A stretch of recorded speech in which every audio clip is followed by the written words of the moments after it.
थोड़े दिन पहले इन्होंने एक हास्य कविता सुनाई थी होली पर, और आज देखते क्या सुनाते हैं।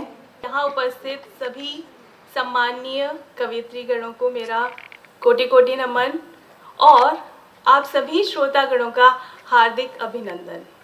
जैसा कि भाभी जी ने अभी अभी कहा कि श्रोताओं के बिना कवि सम्मेलन अधूरा होता है, तो आप सभी का हार्दिक अभिनंदन करती हूँ, हार्दिक स्वागत और हार्दिक धन्यवाद करती हूँ हमारे इस कार्यक्रम में पधार कर हमारी कविताओं को सराहने के लिए और हमारा हौसला बढ़ाने के लिए।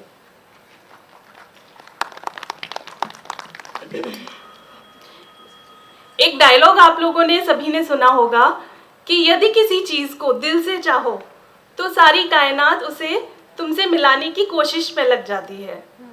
जी हाँ, इसी को कहते हैं लॉ ऑफ अट्रैक्शन, और यही है आज की मेरी कविता का शीर्षक, लॉ ऑफ अट्रैक्शन।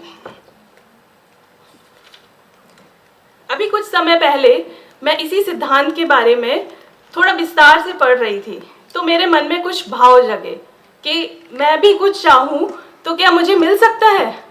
तो उन्हीं भावों को मैंने कविता के रूप में पिरोया है। प्रस्तुत है मेरी कविता लॉ ऑफ अट्रैक्शन। पढ़ते पढ़ते सीखा मैंने एक दिन लॉ ऑफ अट्रैक्शन। बड़ा मज़ेदार लगा भाई, बड़ा ही मज़ेदार लगा भाई। जो भी मांगोगे इस यूनिवर्स से, जो भी मांगोगे इस संसार से, वो मिलेगा सब कुछ। Just ask the universe. बड़ा ही मज़ेदार लगा मुझे, जो मांगोगे मिल जाएगा। Just ask the universe.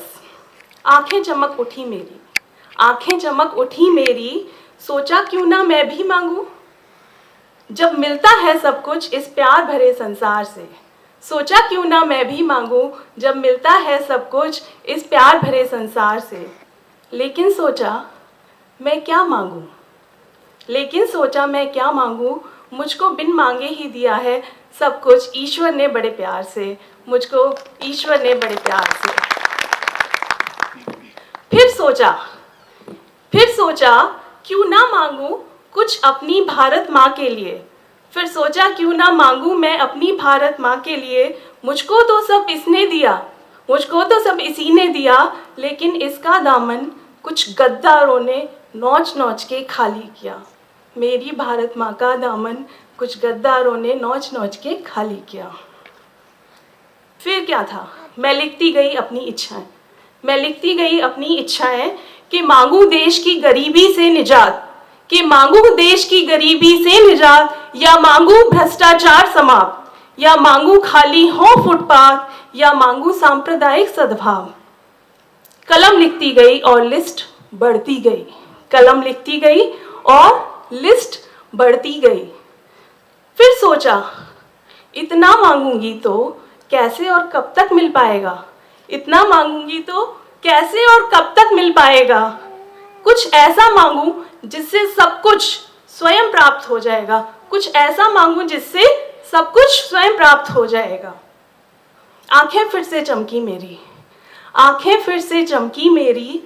एक चीज समझ में आई थी, सारी इच्छाओं के बदले एक सूरत मन में छाई थी, सारी इच्छाओं के बदले एक सूरत मन में छाई थी। आगे मैं बताऊंगी नहीं, आपको खुद समझना पड़ेगा कि वो क्या चीज थी। क्यों ना मांगू वह देव पुरुष जिससे माता का मान बढ़ा, क्यों ना मांगू वह देव पुरुष जिससे माता का मान बढ़ा, जिसने लड़खड़ाते भारत को अपने पैरों पे किया खड़ा। क्यों ना मांगू वह देव पुरुष जिससे माता का मान बढ़ा, जिसने लड़खड़ाते भारत को अपने पैरों पे किया खड़ा। फिर बस एक दुआ मांगी मैंने, फिर बस एक दुआ मांगी मैंने, कुछ वर्ष उन्हें और दे देना। एक दुआ मांगी मैंने, कुछ वर्ष उन्हें और दे देना। बाकी सब कुछ वो दे देंगे, बाकी सब कुछ वो दे देंगे। भर देंगे माँ की झोली को, अपने जैसे 56 रक्षक माँ के आंगन में रख देंगे, अपने जैसे 56 रक्षक माँ के आंगन में रख देंगे। ईश्वर यह इच्छा पूरी हो, ईश्वर मेरी यह इच्छा पूरी हो, क्योंकि मैंने कलम से लिख दिया, अब देना होगा इस यूनिवर्स को। यही तो है लॉ ऑफ अट्रैक्शन, देना होगा यूनिवर्स को, यही तो है लॉ ऑफ अट्रैक्शन। हम सब मिलकर यदि मांगेंगे, हम सब मिलकर यदि मांगेंगे, देना होगा, खुशहाल मेरी माँ का आंगन, और हर एक कोना होगा, और हर एक कोना होगा। धन्यवाद। बहुत सुंदर। तो राखी ने बहुत अच्छी कविता सुनाई। वैसे वायदे पूरे करने लग जाए सब नेता तो हमारा देश सुधर ही जाए।